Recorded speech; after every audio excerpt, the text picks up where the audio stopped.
Alright, today in class there was a request for an explanation of combustion analysis to be posted, so I'm going to walk you guys through one problem that you might see on the test. So combustion analysis is a way of figuring out what the formula for an unknown hydrocarbon is. So in this example we're looking at a hydrocarbon that consists of carbon, hydrogen, and oxygen, and it's going to be combusted, so we know it's going to be react with O2, make CO2 and H2O. Okay, in this particular problem we started with this mass of the unknown hydrocarbon, and then we made this much CO2 and that much water.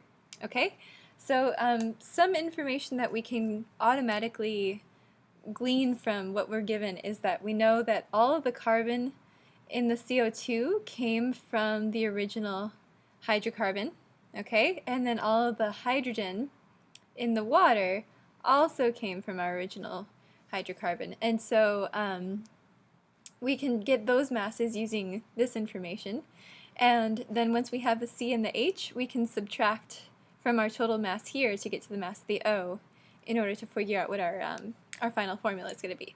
Okay, so that's the pathway we're going to take. So I'm just going to start by finding what the mass of the carbon is in the CO2.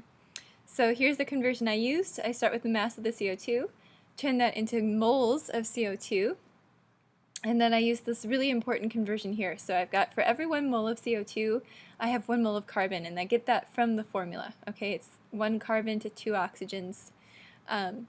So this transfers our focus from the CO2 to the carbon.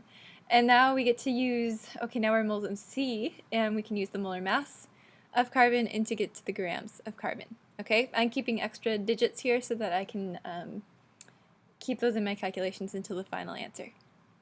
So that's the carbon. Now I get to do the same thing with the hydrogen. Okay, so now I'm starting with the water, the mass of the water, turning that into moles of water.